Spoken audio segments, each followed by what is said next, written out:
आदरणीय गुरुजनों व प्रिय श्रोतागण, सादर प्रणाम। पार्वती जी की माता जी संतुष्ट हो गई हैं अपने पति के वचन सुनकर, और पार्वती जी के माता और पिता दोनों ने इस बात को स्वीकार कर लिया है और माता आज्ञा दे रही हैं पार्वती जी को, कर ही जाई तपु शैल कुमारी। कर ही जाई, जाकर करो तप शैल कुमारी। हे शैल कुमारी, शैल कुमारी पार्वती जी का नाम है, जाकर तप करो। नारद कहा सो सत्य विचारी, नारद जी ने जो कहा है सो सत्य विचारी, उसके सत्य मानकर कि आपका विवाह शिव से होगा और आप तप करो। मातु पिता ही पुनि ये मत भावा, आपके माता और पिता को भी ये मत भावा, ये मत भा गया है, ये सलाह पसंद आ गई है।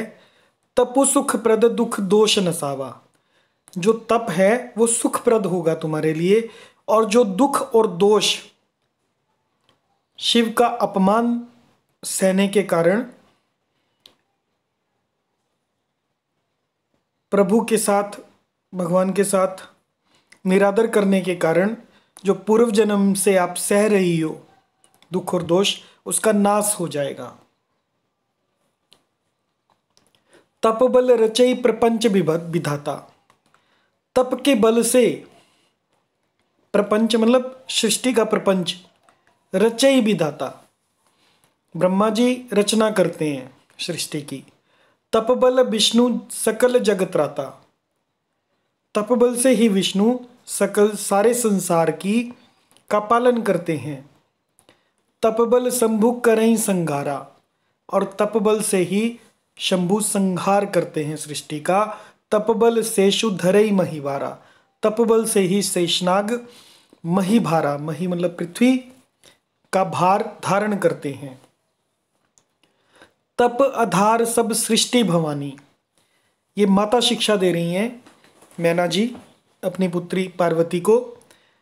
तप आधार सब सृष्टि भवानी, तप ही आधार है सब सृष्टि का, है भवानी, तप ही सारी सृष्टि का आधार है। कर ही जाई तपु अस जिय जानी, ऐसा जी में जानकर, हृदय में धारण करके तुम तप करो। सुनत बचन विस्मित महतारी, ये बात को सुनकर माता को बड़ा अचरज हुआ। सपन सुनायऊ गिर ही हंकारी, और उसने हिमवान को बुलाकर वह स्वप्न सुनाया। गिरी ही, हिमवान पिता को वो सपन सुनाया। मातु पिता ही बहु विधि समझाई, माता पिता को बहुत तरह से समझाकर चली उमा तप हित हर्षाई, और बड़े हर्ष के साथ उमा तप करने चली। प्रिय परिवार पिता और माता, प्रिय परिवार पिता और माता, भय विकल मुख आव न बाता, और व्याकुल हो गए हैं, किसी के मुख से बात नहीं कर रही है। वेद सिरा मुनि आई तब सभी कहा समझाई, तब वेदशिरा मुनि ने आकर सबको समझाकर कहा। पार्वती महिमा सुनत रहे प्रबोधई पाई, पार्वती की महिमा सुनकर सबको समाधान हो गया, प्रबोध हो गया। धन्यवाद।